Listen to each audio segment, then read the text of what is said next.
Já pensou em trazer a natureza para dentro de casa de um jeito diferente? Esses quadros vivos são verdadeiras obras de arte naturais, perfeitos para quem ama o estilo rústico.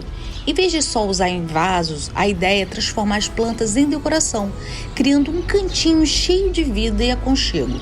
Essas são inspirações que eu encontrei e quero saber qual o estilo que você mais gostou. Comente aqui embaixo e me ajude a escolher o próximo quadro vivo para o Refúgio Rústico. E vou postar o passo a passo aqui no canal. É só acompanhar os próximos vídeos.